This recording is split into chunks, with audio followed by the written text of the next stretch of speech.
Sir dividend,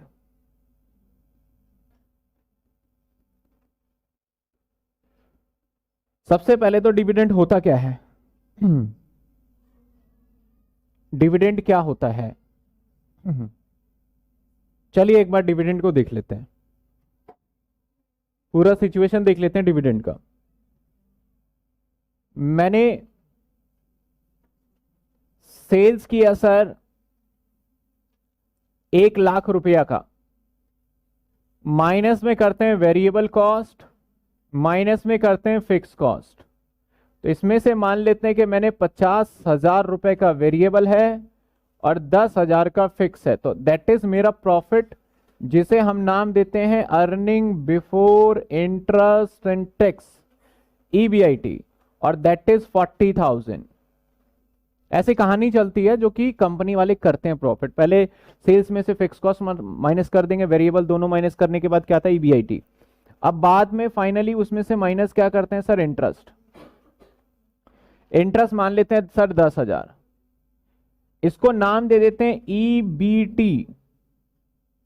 sir EBIT मतलब earning before interest tax. ये जो प्रॉफिट है अभी इसमें इंटरेस्ट और टैक्स माइनस नहीं हुआ है। इंटरेस्ट जैसे ही माइनस करेंगे तो EBT, जो ये वाला प्रॉफिट है इसमें से सिर्फ टैक्स माइनस नहीं हुआ, इंटरेस्ट तो हो चुका है, दैट इज आपका 30,000। अब इसमें से क्या माइनस करेंगे सर? टैक्स। अब टैक्स का रेट सपोज करो 30% है, तो सर 30% इसके ऊपर निकाला जाएगा जो कि आएगा हमारा 9,000, दैट इज हमारे पास आ गया 21,000 रुपीज। अब सर इसके इतने टुकड़े होंगे ना प्रॉफिट के, आप भी देखो कितने टुकड़े होने वाले हैं इस प्रॉफिट के। तो सर सबसे पहले इस प्रॉफिट में से हकदार कौन? सर सबसे पहले हकदार प्रेफरेंस शेयर कैपिटल, जो प्रेफरेंस शेयर कैपिटल है वो हकदार होगा इस प्रॉफिट का सबसे पहले। मान लेते हैं प्रेफरेंस शेयर वालों को हमने पैसे दे दिए, कितने दे दिए सर? 1,000 रुपए दिए, उसके बनते ही इतने थे, प्रेफरेंस शेयर वालों के बने इतने रहे थे, तो सबसे पहले प्रॉफिट में से माइनस कर दिया 1,000। ये प्रॉफिट हुआ प्रेफरेंस शेयर कैपिटल वालों का। इसके बाद सर कुछ बचा तो आप बताएं मुझे, कौन बच्चा बताएगा मुझे कि यहां पे कुछ रुपए बच रहे हैं? अब कितने बच रहे हैं इसमें से? सर 20,000। कितने बच रहे हैं? अब इस 20,000 में से, इस 20,000 में से हम सारा पैसा दो पार्ट में बांट देते हैं सर। सर दो पार्ट कौन सा? एक कर लेते हैं रिटेन अर्निंग, एक कर लेते हैं रिटेन अर्निंग, एक कर लेते हैं सर रिटेन अर्निंग, दूसरा माइनस कर लेते हैं इसमें से डिविडेंड। तो अगर इस सिचुएशन को देखो तो यहां पे मैं मान लेता हूं कि मेरा 6,000 रुपए रिटेन अर्निंग है, तो डिविडेंड में कितना जाएगा सर? 14,000 रुपए। तो एक तो ये कहानी है कि आपको पूरे साल में, ये कब काम स्टार्ट किया सर आपने? ये शुभ काम स्टार्ट किया है 1/4/2022 को, और आपका खत्म कब होगा? ये वाली दिन कौन सी होगी आपके लिए? 31/3/2023, ये दिन होगा 31 मार्च 2023। पूरी कहानी ये है, तो इसको हम डिविडेंड बोलते हैं। सर वहां पे दो तरीके का डिविडेंड लिखा था, एक कौन सा डिविडेंड लिखा था हमारा? इंटरिम डिविडेंड, और एक कौन सा लिखा था हमारा? Normal dividend. तो सर इसमें फर्क क्या है? और एक और होता है प्रपोज डिविडेंड। तो अभी तीनों चारों चीजों पे डिस्कस करेंगे हम। सर ये तो कहानी ये है।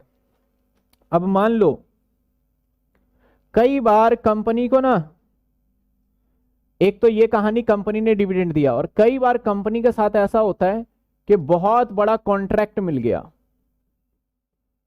बहुत बड़ा क्या मिल गया इसे? कॉन्ट्रैक्ट मिल गया। अब कोई भी हो सकता है, गवर्नमेंट कॉन्ट्रैक्ट मिल गया। मान लेते हैं कि गवर्नमेंट ने बोला कि भैया सारा स्कूल तुम बनाओगे, कोई भी ठेकेदारी जिस चीज का काम कर रहे हैं, बहुत बड़ा एक कॉन्ट्रैक्ट मिल गया। अब जब गवर्नमेंट से कॉन्ट्रैक्ट मिला या किसी से कॉन्ट्रैक्ट मिला, तो हम कॉन्ट्रैक्ट जब लेते हैं तो पैसा एडवांस लेते हैं। अगर आप किसी को बोलोगे ना भैया मेरा 5 मंजिल का मकान बना दो या आप मेरी बिल्डिंग तैयार कर दो, तो वो बोलेगा ठीक है हम कर देंगे, कॉन्ट्रैक्ट मिल गया। तो वो तब तक काम स्टार्ट नहीं करेगा जब तक आप उसे क्या नहीं दोगे? एडवांस। एडवांस देने के बाद दोनों बंध जाते हैं सर, जिसने कॉन्ट्रैक्ट के पैसे लिए हैं वो भी बंध जाता है, और जिसने दिए हैं ना तो वो पीछे हट सकता ना तो वो पीछे हट सकता। यानी मैं कह सकता हूं थोड़ा थोड़ा कि कॉन्ट्रैक्ट मिलने के बाद श्योरिटी हो जाता है पैसा तो रिसीव होगा, और कॉन्ट्रैक्ट मिलने के बाद एक अंदाजा हो जाता है कि क्या अंदाजा हो जाता है कि सर एक प्रोबेबिलिटी लग जाता है कि हम साल के एंड में कितना कमाने वाले हैं प्रॉफिट, क्या अंदाजा हो जाएगा हमें। अगर साल के शुरू में आपको एक बड़ा कॉन्ट्रैक्ट मिल जाए, आपने सोचा यार ये कॉन्ट्रैक्ट बड़ा है, इसी को करना है हमको, तो स्टार्टिंग में ही आप बजट के हिसाब से ही तो लोगे कॉन्ट्रैक्ट, तो आपको अंदाजा हो जाएगा कितना क्या कमाएंगे प्रॉफिट। आपने जो कॉन्ट्रैक्ट लिया, मान लेते हैं 1/4/2022 में लिया, और इसी दिन या फिर मान लेते हैं 5/4/2022 में आपको अंदाजा हो गया कि आप कितना प्रॉफिट कमाओगे। जैसे ही आपको अंदाजा हुआ, आपने बोला भाई आ जाओ शेयर होल्डर आ जाओ, हम आपको देने वाले हैं डिविडेंड।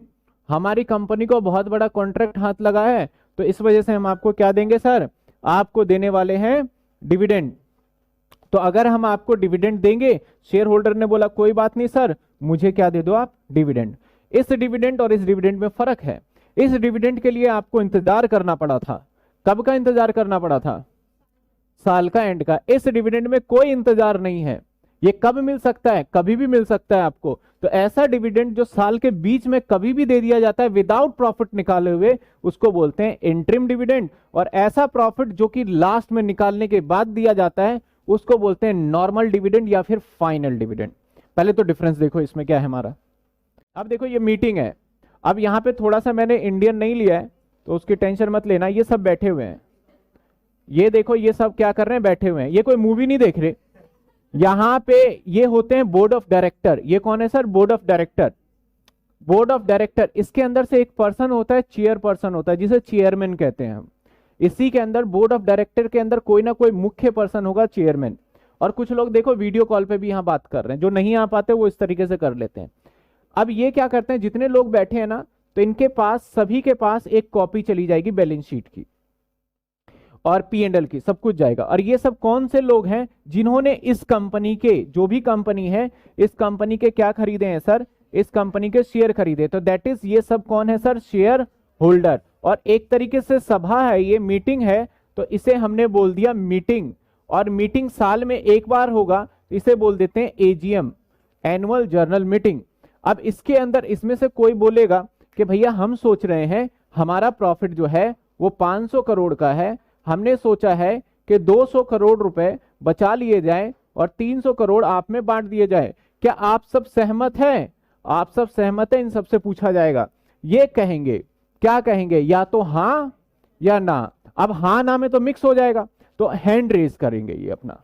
अगर सबने बोला हां, तो इसमें ना वाला तो दिखेगा ही नहीं, ठीक है, तो नहीं पता चलेगा। तो ये क्या करते हैं, हैंड रेज करते हैं। तो हैंड रेज करने के बाद इसमें से कोई खड़ा होकर गिनता है।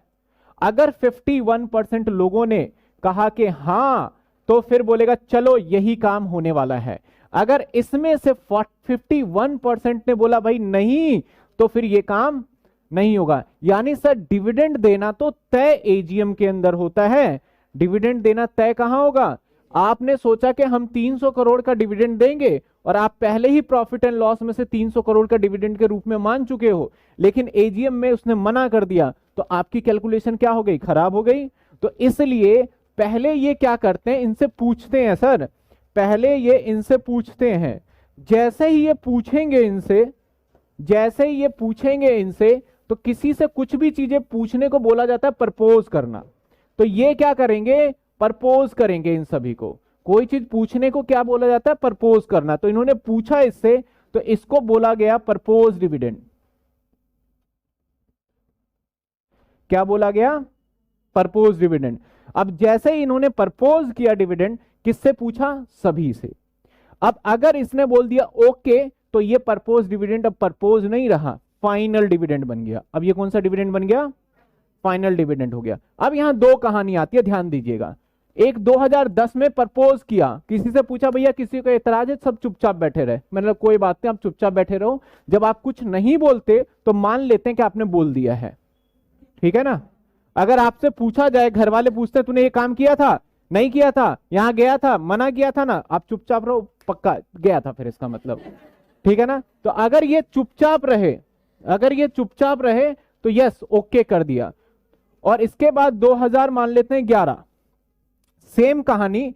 ये मीटिंग पता कब होती है, वो होती है हमेशा 30 सितंबर को।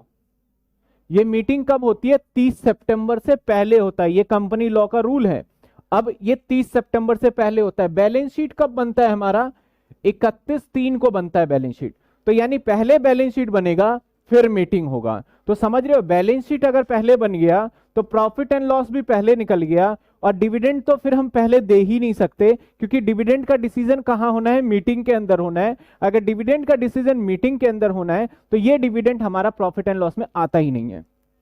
लेकिन अब 30 सितंबर की बात करें, पिछले साल का भी 30 सितंबर होगा, तो ऐसे सिचुएशन में ध्यान दीजिए, जो डिसीजन 30 सितंबर को लिया गया तो उसके पुराने वाले बैलेंस शीट का जो टेन्योर था इसमें तो आया ही नहीं डिविडेंड। लेकिन जो ये वाला टेन्योर नया वाला साल आएगा, फिर इसका कब होगा? 30 सितंबर को। इस साल में एक डिविडेंड पेड कर रहे हैं हम। कौन से वाले डिविडेंड पेड कर रहे हैं? पिछले साल का। यानी पिछले साल का डिविडेंड करंट ईयर में पेड किया जाता है, और करंट ईयर का डिविडेंड अगले साल में, ऐसा चलता रहता है। तो अगर आपको 2 साल का डिविडेंड दे दे, और वो भी कौन से वाला दे दे? प्रपोज डिविडेंड, आपको एक करंट ईयर का दे दे, एक प्रीवियस ईयर का दे दे, तो बड़ी सिंपल सी बात है, आप डिविडेंड पेमेंट तो करोगे करंट ईयर में, लेकिन कौन सा? पिछले साल का। इसलिए मेरे फॉर्मेट में देखोगे आप, मैंने कहा डिविडेंड पेड और यहां पीवाई लिखा है। पीवाई का मतलब प्रीवियस ईयर का, क्योंकि जो डिविडेंड पेमेंट होगा वो कौन से वाला होगा? हमेशा प्रीवियस। यहां पे क्या लिखा मैंने? Interim dividend. तो आपको यहां पे कुछ बातें समझ में आया कि भैया प्रपोज डिविडेंड क्या होता है और फाइनल डिविडेंड, इनके बीच में क्या डिफरेंस है। अब मैं एक सवाल पूछता हूं, आप बताइए, क्या प्रपोज डिविडेंड जो होता है उसमें कैश का फ्लो होता है? तो जवाब है नहीं होता सर, क्योंकि अभी तो प्रपोज में है, वो अभी फाइनल नहीं पता चलेगा।